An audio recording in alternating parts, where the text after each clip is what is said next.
कुछ समय पहले हम आपको पौड़ी गढ़वाल के एक ऐसे घर लेकर गए थे जहाँ न कोई गांव था न पड़ोसी और चारों ओर केवल जंगल था। उस कहानी को आप सब ने इतना प्रेम दिया कि अनेक व्यूअर्स ने एक ही प्रश्न पूछा, यह स्थान है कहाँ, वहाँ कैसे पहुँचा जाता है और जंगल के मध्य रहने वाला यह परिवार अपना जीवन कैसे बिताता है। इन्हीं प्रश्नों के उत्तर खोजने के लिए हम एक बार फिर लौटे हैं हरियाली सैंड। परंतु इस बार की यात्रा केवल एक घर तक पहुंचने की नहीं है। यह कहानी है उस वन की जो जीवन भी देता है और हर वर्ष एक बड़े संकट का सामना भी करता है।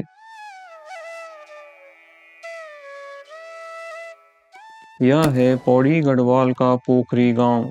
कई दर्शक इसी स्थान के बारे में पूछ रहे थे। सड़क यहीं तक आती है। यहाँ से लगभग 1.5 किलोमीटर का पैदल मार्ग हमें हरियाली सैंड तक ले जाता है।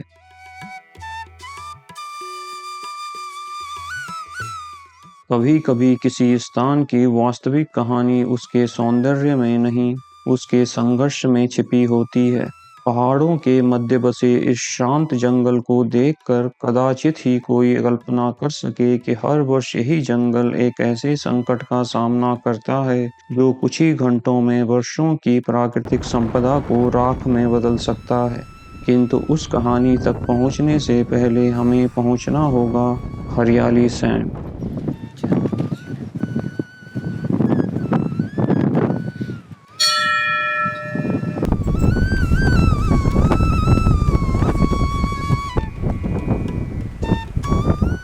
चलो बढ़िया, आप यहीं आ गए। अबे रावण बोल, चलो तू करी को लो तो हम शूट करी को।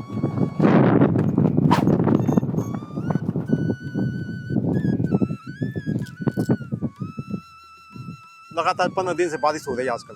15 दिन से लगातार बारिश हो रही है। बताओ।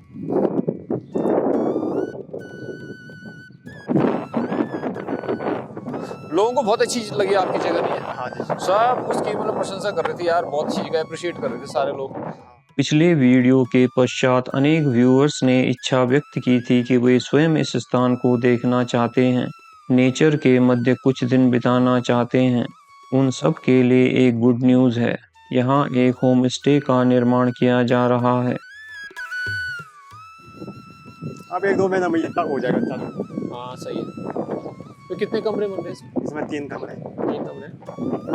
इसमें लास्ट हो जाएगा वो। अच्छा अच्छा फिर उसका लैट्रिन बाथरूम बना दें। अच्छा अच्छा। आजकल बीच में इतना होता है लेबर के लिए। चलो एक बार होम स्टे भी देख के आते हैं, हाँ। है ना? पोखराल जी, इसके बारे में थोड़ा बताइए कि ये होम स्टे के बारे में। ये होम स्टे अभी तो समझो वैसे बना रहे हैं हम इसको, पर भविष्य में इसको होम स्टे में वो करेंगे, कन्वर्ट करेंगे। कन्वर्ट करेंगे। अच्छा अच्छा। हाँ मतलब वो जो उद्देश्य है यही है कि यहाँ पे हाँ। होम स्टे बनाया जाए। हाँ, पर अभी तो ऐसा है, समझो आप। अभी तो बन रहा है ना? बन रहा है समझो। Under construction. हाँ। चलो देखते हैं अंदर कैसे कैसे बन रहा है, क्या बन रहा है। इसमें शौचालय वो बन है ना अंदर ही। अच्छा एडजस्टमेंट है इसमें। अच्छा अच्छा अच्छा। हाँ। अच्छा, ये मतलब वो बनेगा पूरा सेट है ना कि सेट बनेगा। रूम, शौचालय, अब बाथरूम उसमें ही, बाथरूम भी, सब उसमें ही। किचन का भी दे रहे हो क्या? ना किचन तो अलग रहेगा। किचन अलग रहेगा। अच्छा अच्छा अच्छा। किचन अलग से मतलब एक सेपरेट रूम रहेगा अपना ना? हाँ। तो ऐसे कितने कमरे बनने हैं इसमें? इसमें तो अभी 3 है, इसके बाद इसमें 3 और बनेंगे। अभी ऊपर बनेंगे, पहली साइड बनेगा, उसमें 2 कमरे बनेगा, एक किचन बनेगा। अच्छा अच्छा अच्छा। उसके बाद इसमें ऊपर बनेंगे। अच्छा, एक ये हो गया, 2 है। इसका साइज बड़ा लग रहा है मुझे थोड़ा। ये थोड़ा बड़ा है, हाँ। 3 कमरे हैं। हम्म।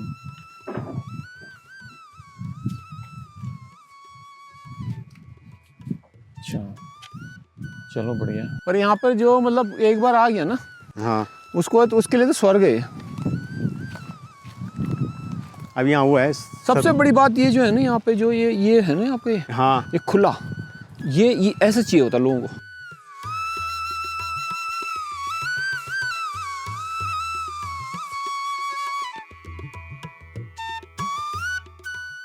इसमें मैंने शिमला मिर्च लगा रखे हैं। अच्छा। अभी लगाई ना।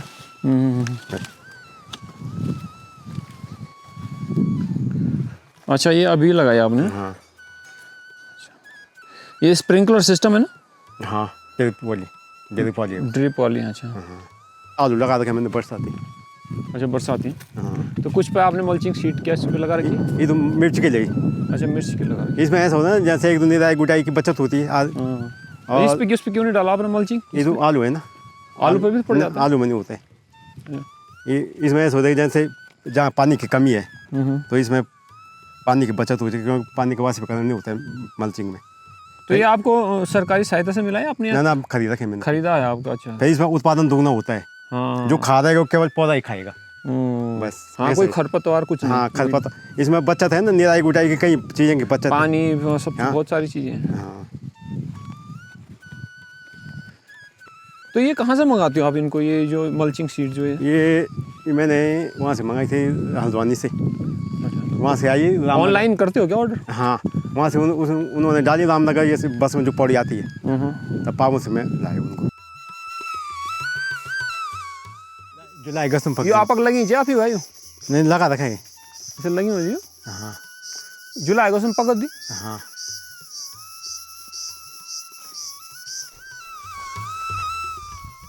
इसमें तो सेब आ रखे हैं नीचे। और सब पे ये कोई पर तो बहुत खूब भरे जुड़ा हुए हैं। हाँ, जैसे छोटे छोटे निकालने पड़ते हैं। हाँ, क्योंकि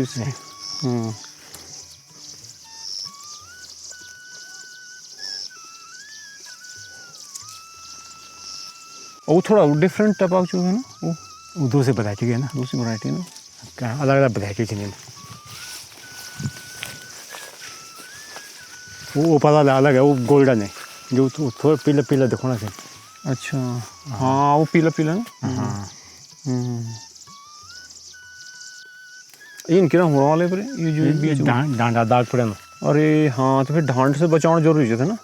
अरे न तो इसमें तो बहुत बड़ा डांडा ना।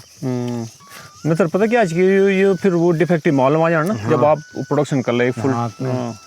कल साल का वो डाला है बड़ थोड़ी नहीं जन फल के लिए ना 2-3 साल के। अभी वो थोड़ा ना बोलिए आप भी झड़ना चाहिए, कुछ तोड़ देना नहीं। हाँ, तो तोड़ने निकालने हमने धीमे धीमे। ए वो का नमी खट्टा भी नहीं ना खत्म होने पर लो।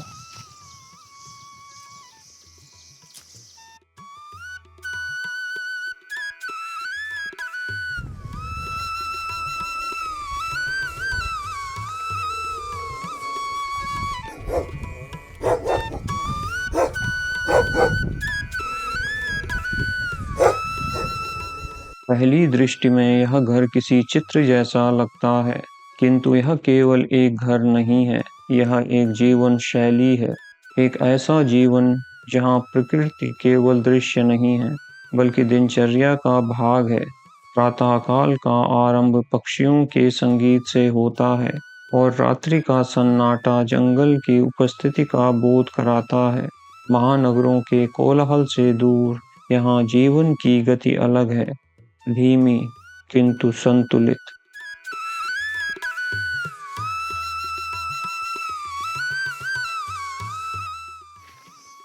अच्छा, ये गोर आप ये हमारे वो है गौशाला है लावारिस गायों की। अब वो अब जंगल चरने के लिए जा रहे हूँ। अच्छा, तैयारी होगी जंगल जाने की? अब जंगल जाने के पहले थोड़ा यहाँ भूसा खाएंगे, अब भूसा रख दिया उनके लिए। अच्छा, ये भूसा बना रहे हैं हाँ, आपको? अब थोड़ा एक आध घंटे भूसा खाएंगे, और उसके बाद ये अब 2-3 घंटे जंगल में चुक चक के आ जाएंगे वो। अच्छा, तो इस समय मतलब ये तुम्हारा 9 बजे के आसपास ये आप आएंगे और ये भूसा खाएंगे हाँ, और उसके बाद जंगल में जंगल जाएंगे, उसके बाद 2:30 बजे वापस आएंगे। तो अब तो घास तो जंगल में खूब हो गया अब तो, है ना, जब से बारिश हुई? हाँ, वैसे ही समय घास जल्दी बारिश हो गई, समय घास हो गई। मतलब ये गाय कम से कम 1-1.5 किलो खा देती है। अच्छा, हाँ, तो 50 किलो डेली भूसा है ये तो खाएंगे? हाँ, अच्छा, मतलब पता चाहिए वो सीधा अपने आप आना चाहिए? वो तो आजकल थोड़ा हरियों घास हो गया तो सीधा पहले आ जाओ शोक। अच्छा, पहले आ जाने उन्हें। हाँ, और वो चरण आना चाहिए आज, क्योंकि अब वो होगी ना, हरी होगी जमीन। तो जब बरसात होती है यूँ भी खूब घास हो जाती है, बरसात में पूरा बुग्याल जैसा हो जाते हैं। तभी तो वो तो फिर जाने की जरूरत भी नहीं पड़ा ना, आसपास ही चरे। भूसा इसी महीने तक खिलाएंगे हम। अच्छा, बस उसके बाद तो हरा घास जंगल चुक के आते हैं तब। हाँ, तब तो बहुत घास होगा। तब तो बहुत घास है, क्योंकि जंगल लंबा चौड़ा जंगल है, तो इसमें ऐसा हो जाता है फिर। किंतु इस सुंदरता के मध्य एक चिंता भी है, एक ऐसा डर जो हर वर्ष ग्रीष्मकाल के साथ लौट आता है। अप्रैल, मई, और जून, यह वह समय है जब दावानल का संकट सबसे अधिक होता है। और जब आपका घर जंगल के मध्य हो तो यह चिंता और भी बड़ी हो जाती है। जन आप एक सेपरेट घर से ना आप अकेला, तो ये मतलब आग लगने की समस्या होती हाँ, है। एक आधा जरूर ये होता है फूल को पौधा, वो तो बारिश होगी तब मुझे कई बार आ जाने। तो अबरी आग हाँ, लगी? अब नहीं लगी। अच्छा। आग पहले नहीं लगी है। हाँ। आग लगे 2000 के 17-18 में से आग लगना शुरू। 17-18 से 5-6 साल में बस आग लगनी शुरू। तो मतलब क्या कारण रहते हैं ये आग लगने के? आग लगने का ये कारण नहीं है। तो आजकल लोग, बहुत से लोग कहते हैं कि मैं बहुत भ्रमण करता हूँ गांव इधर उधर बहुत जाता हूँ, लोग कहते हैं कि आग लगने से जंगली जानवर दूर भाग जाते हैं बस। अच्छा, आग लगने से जंगली जानवर भाग जाते हैं? हाँ, पर जब हम जंगल उनके घर फूंक देंगे, जब उनके रहने का वो जल जाएंगे तो उन्होंने बस्ती में तो आना है। बिल्कुल सही बात है। जाएंगे कहाँ वो? हाँ बिल्कुल। दूसरा, कई लोग बोलते हैं कि आग लगने से घास ऐसी उगती है बल। अच्छा। ये दूसरा कारण ये है। भालू के जो भोजन के लिए जो पौधे हैं वो तो सब जल गए। हाँ जी। उसके बाद वो भोजन क्या करेगा फिर? वो तो बस्ती में तो आएगा वो। हाँ, बस्ती में आएगा फिर वो। हाँ, अब जैसे बांज है, मेलू है, भौरा है, काफल है, उनके पेड़ तो लगभग 70-80% तो जल गए अब जंगलों में। हाँ। जब प्रत्येक 2-3 साल में आग लगे तो हो गए। इसलिए वो भोजन के कारण जंगली जानवर बस्तियों में आने शुरू हो गए हैं। जब जंगल जलता है तो केवल पेड़ नहीं जलते, वन की पूरी जीवन व्यवस्था प्रभावित होती है। बांझ, बुरांस, काफल, अयार, ये केवल पेड़ नहीं हैं, ये वन्य जीवों का भोजन है। ये मिट्टी को बांधते हैं, ये पानी को संरक्षित रखते हैं, और यही जंगल की वास्तविक शक्ति है। एक स्थानीय वृक्ष को बड़ा होने में 20-25 वर्ष लग सकते हैं, किंतु आग उसे कुछ मिनटों में समाप्त कर देती है। बांज तो हमारे पशुओं के काम आ जाता है ना? जन आप बता रहे हो कि जंगली जानवर निकवाल इसका जो फल होता है, हाँ, वो खाते हैं। वो खाते हैं, है ना? भालू खाते हैं, गोणी लंगूर खाते हैं, लंगूर खाते हैं। अब वो जब उनका तो ठंडियों में वही भोजन है ना, और जब वो समाप्त हो जाएगा तो फिर वो गाँव में आएंगे। वो तो धीमे धीमे तो गाँव में वो अपने वो करेंगे। वो बहुत लोग बोलते हैं कि आग लगाने से जंगली जानवर दूर भाग जाते हैं, पर दूर कहाँ भागेंगे? उन्होंने तो जब जंगल जल जाएंगे उन्होंने बस्ती माने, गांव के नज़दीक आ जाना है। फिर दूसरे ऐसे है कि उनके लिए जंगलों में पानी पीने की कोई व्यवस्था नहीं है। जो पानी के स्रोत से वो सब कैप करके गांव में आ गए वो पानी। अच्छा। अब उन्होंने जंगली जानवर को पानी तो चाहिए, इसलिए आजकल के जो जंगली जानवर गाँव में आ रहे हैं रात को, शाम के टाइम में रात पड़ते आ रहे हैं, वो सब पानी के चक्कर में, चाहे बंदर हो, चाहे लंगूर हो, चाहे भालू हो, चाहे बाघ हो, चाहे गुलदार हो। तो इसके लिए वन विभाग को व्यवस्था करनी चाहिए कि जंगलों में पानी का चाल खाल बना के उनके लिए कुछ करना चाहिए। नहीं, बिल्कुल सही बात बोल रहे हो आप कि जब अगर वहाँ जंगलों में पानी नहीं रहेगा तो वही वो जितने भी जानवर है, जंगली जानवर, वो बस्ती में आएंगे पानी उन्हीं के लिए। हाँ, अब जैसे हमारा इलाका कम से कम 10 किलोमीटर का जंगल है हमारे इधर, तो यहाँ पानी का कोई साधन नहीं है जंगली जानवर को। जंगल के बीच कोई स्रोत नहीं है प्राकृतिक। अच्छा। जो होगा नीचे नया रहे बस, और एक बिडोली वाले में एक गड्ढे रहे थोड़ा सा, वो भी सूख जाता है गर्मी में। यहाँ केवल पावन नहीं आ रहे बस, तो जंगली जानवर कहाँ जाएंगे? वो तो गाँव में तो आएंगे पानी पीने के। अब जब तक पानी नहीं पिएंगे तो जीवित कैसे रहेंगे फिर? तो आपके घर में तो मतलब कहीं से भी आग आ सकती है, पीछे से भी आ सकती है, पूरा जंगल ही है ना? चारों तरफ से कभी भी आग। हमको तो 2-3 दिन बहुत सावधानी से रहना पड़ता है ना? हाँ, क्योंकि घर है तो एकदम से आग घर है, बगीचा है, तो हम इधर पहले सफाई ठंडियों में आधा सफाई कर देते हैं। और फिर ये होता है कि अब अकेले घर में तो ये है ना कि भैया आग बुझाएं भी तो बुझाएं कैसे? हाँ, ये गांव में तो ये होता है कि गांव में तो लोग आ जाते हैं, हम तो अकेले हैं। हाँ, अकेले कैसे अकेले यहाँ तो पहले पूरा व्यवस्था करनी पड़ती है उसके लिए। स्थानीय लोगों की एक बड़ी चिंता चीड़ के बढ़ते प्रभाव को लेकर भी है। चीड़ की पिरूल आग को तेजी से फैलाती है और आग के बाद भी चीड़ अपेक्षाकृत सुरक्षित रह जाता है, किंतु स्थानीय प्रजातियां नष्ट हो जाती हैं। धीरे धीरे जंगल का संतुलन बदलने लगता है और वही जंगल जो कभी वन्य जीवों के लिए भोजन और आश्रय था, अपनी मूल पहचान खोने लगता है। पूरा जंग, पहले आप कह रहे हो कि इस जंगल में केवल बांस था, काफुल थे, बुरांस, अयार, है ना? ये जो चौड़ी पत्ते वाले थे। हाँ, जो यहाँ की प्राकृतिक वनस्पति है वो थी। अब धीरे धीरे ये चीड़ धीरे धीरे फैल रहा है यहाँ फैल पे। जाएगा। और इसके ये भी आग लगने का एक कारण है। आग लगेगा, फिर ऐसा कि जब आग लगती है तो बांध काफल सूख जाता है और चीड़ का पौधे दुगने उत्पादन हो जाते हैं। हाँ, वो बढ़ता रहता है। वो बढ़ता रहता है तो आग लग के चीड़ का पेड़ सूखता नहीं है, कभी नहीं सूखता ना। हाँ, अब बांध काफल तो यहाँ बनासी तो एक दो बार आग लगी, उसके नीचे से दिमाग लग जाता तो सूख जाता है। और इनको होने में बहुत समय लगता है ना। कोई अब अच्छा प्लांटेशन होती है इनकी, मतलब प्लांटेशन करते हैं पर सक्सेसफुल नहीं हो प्लांटेशन, है ना। पोखरियाल जी एक और रोचक बात बताते हैं। पहले वनों में प्राकृतिक फायर लाइनें विद्यमान थी। लोग नियमित रूप से इन पगडंडियों का उपयोग करते थे। मार्ग स्वच्छ रहते थे। आग को आगे बढ़ने से रोकने वाले अवरोध बने रहते थे, किंतु अब वे मार्ग उपयोग में नहीं हैं। झाड़ियां उगाई हैं और आग के फैलने का मार्ग और भी सरल हो गया है। ये जैसे आप कह रहे हो आग का, तो आपने कभी वन विभाग या जैसे आप भी थोड़ा बहुत उस सामाजिक क्षेत्र से जुड़े हुए हो, तो आपने कभी मतलब ये मुद्दा उठाया कि जैसे अधिकारियों के साथ या जो जनप्रतिनिधि है कि उनके साथ कि भैया ये जो एक तो चीड़ जो फैल रहा है जिसके कारण आग लग रही है, या लोग जो आग लगा रहे हैं, है ना, तो उसको मतलब उसके बारे में कभी कुछ बात होती है या जब अभी मैंने फील्ड कर्मचारी को बताया था कि ऐसे बात है, तो जो कुछ ऐसा कि जो अंग्रेजों के टाइम की फायर सीजन लाइनें थी पहले की, वो फायर सीजन लाइनें बिल्कुल बंद हो गई। अब उसमें सफाई कुछ नहीं है, पता ही नहीं चला कि फायर सीजन लाइन कहाँ थी अंग्रेजों के टाइम की। फायर सीजन लाइन उधर है कि अभी तो उन्होंने 10 मीटर चौड़ा कर दिया। आप पहले 2-3-4 मीटर चौड़ा, समझो उसमें केवल सब पौधे पेड़ पूड़ काट देते थे, केवल उसकी सफाई कर देते थे। यदि आग इधर लगी तो इस दूसरी साइड जाती नहीं थी। अच्छा, वो फायर सीजन लाइन वो अंग्रेजों के टाइम की बना रखी थी वो। तो मतलब ये सारे जंगलों में थी।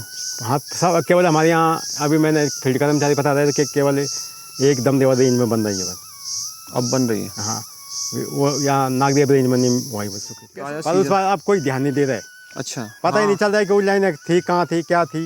अच्छा, तो मतलब ये सुझाव भी अच्छा है कि ये इस पर काम होना चाहिए। तो अभी आप कह रहे हो दमदेवल में इस पर काम हो रहा है। हाँ, केवल एक बार दमदेवा रेंज में मंजूर होता केवल। इसमें वन विभाग जो हमारे पुराने रास्ते थे जंगल जाने के, तो इसमें भी आग कंट्रोल हो जाती है, पर ये ऐसा हो गया कि रास्ते 100% सब बंद हो गए अब।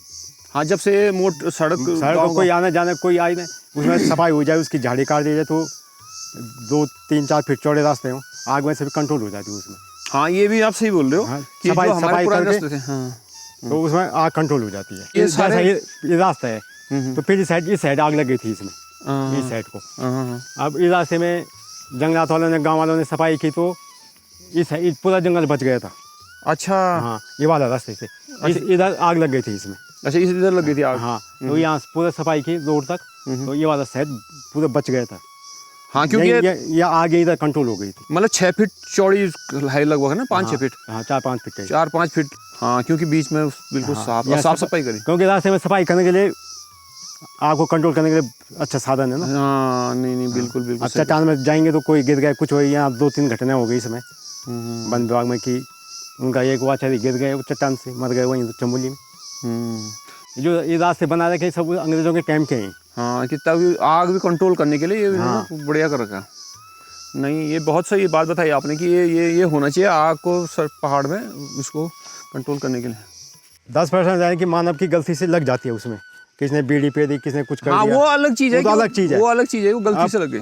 कहीं ऐसा होता है कि जंगल के बीच में बिजली की लाइन है 11,000 की लाइन, उसमें शॉर्ट हो गया, उससे भी आग लग जाती है। हाँ, वो तो ऐसा कि वो किसी की गलती नहीं है, पर 70% असामाजिक तत्व जानबूझ के आग लगाते हैं। अब वो उस चीज़ को समझना होगा ना लोगों को। यदि आप ऐसी आग लगाते रहोगे तो जो हमारा ये बांझ है, काफल है, ये जो प्राकृतिक अयार जो भी है, ये सब समाप्त हो जाएगा। फिर क्या होगा कि ना तो और ना पानी बचेगा, ना कुछ बचेगा, कुछ नहीं बचेगा यहाँ। फिर पानी के स्रोत सूख जाएंगे, पानी के स्रोत सूख जाएंगे। जो लोगों की आय हो रही है काफल बेच के, वो समाप्त हो जाएगी। काफल से बेच के होता है बुनास का जूस निकाल के, वो बुनास के फूल का जूस। हाँ, बुरास के फूल का जूस निकाल। बुरास भी चाहिए, बुनास बहुत होता है यहाँ। अच्छा, बुरास भी बहुत होता है। हाँ, तो वो भी देखो, वो भी अब एक बिजनेस है ना। लोग उस बुरास के फूल ले जाके उनका जूस निकालते हैं। अब जब धीमे धीमे आग लगे पेड़ पौधे सब सूख जाएंगे तो क्या होगा, आय का साधन कुछ नहीं होगा, कुछ भी नहीं होगा। हाँ, अभी तो जो बांध में ये क्वाल होता है उससे भी कॉफ़ी बनती है। बस किसको पता नहीं था कि जो ये क्वाल होता है उससे भी कॉफ़ी बनती है।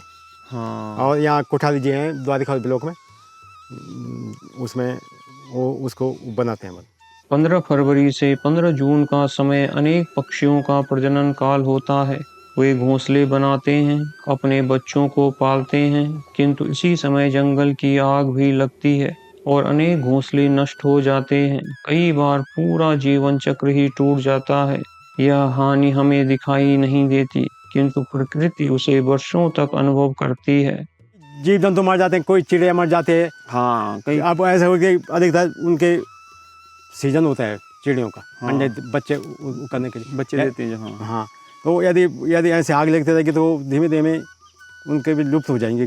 जो हमारे यहाँ के लोकल पक्षी हैं, पशु पक्षी, हाँ, हाँ, वो लुप्त हो जाएंगे। जब उनका आगे उनकी पीढ़ी बढ़ेगी नहीं, वो उत्पादन नहीं होता। बिल्कुल बिल्कुल। ऐसा नहीं है कि हर पक्षी का अपना एक रोल है। हाँ, उसका रोल प्रकृति में है ना, प्रकृति में उसको संतुलन बनाने के लिए। तो देखो घोंसले होंगे जो इनके चिड़ियों के इस पे है ना, पेड़ों पे, में वो सब जल जाएंगे, बच्चे अंडे जो भी है। और जो पशु हैं वो उनके बच्चे होंगे वो भी मर जाएंगे। फायर सीजन होता है 15 फरवरी से 15 जून तक। वो केवल वो जब उनका फायर सीजन 15 फरवरी से 15 जून लगता है, वो 15 फरवरी से उसमें काम शुरू करते हैं। पहले 6 महीने कुछ नहीं करते उसमें। तो अभी मतलब जो ये कम तो हुई है आग, मैं देख रहा हूँ। कम ऐसे हुआ कि लगातार दो साल से फायर सीजन के टाइम पर बारिश हो जा रही है। अच्छा, मतलब हाँ, वो मौसम चेंज हो गया। इस साल भी, पिछले साल तो आग बिल्कुल कहीं लगी नहीं, क्योंकि उस समय ज़मीन में नमी हो गई। अच्छा, जब बारिश होगी, नमी हो गई, आग फिर नहीं लगती है। इस साल में ऐसे हुआ कि उस समय प्रकृति कर रही मतलब ये बस। सब कुछ। तो आप क्या सुझाव देना चाहोगे, जैसे कि मतलब कि इस पे विभाग को या समाज को? देखो इसमें दो हैं, एक तो सरकार है, शासन है, वो दूसरी समाज। क्योंकि देखो समाज को भी ये दायित्व लेना पड़ेगा कि हमें आग नहीं लगानी है ना, क्योंकि आग तो समाज से लग रही है। वो समाज से समाज, इसमें आप एक चीज़ बताओ मुझे कि समाज को क्या करना चाहिए और सरकार को क्या करना चाहिए? उसमें जो वन विभाग है उनको जनता को जागरूक करना पड़ेगा। उनको गांव-गांव में बैठकें करके जनता को समझाना पड़ेगा भाई इससे क्या नुकसान है। अच्छा, लोगों की सोच को बदलना पड़ेगा। ठीक है। एक तो है। दूसरा, जो जब आग लग जाती है तो अब हमारे यहाँ ऐसा है कि हमारी जो बीट है बहुत बड़ी बीट है।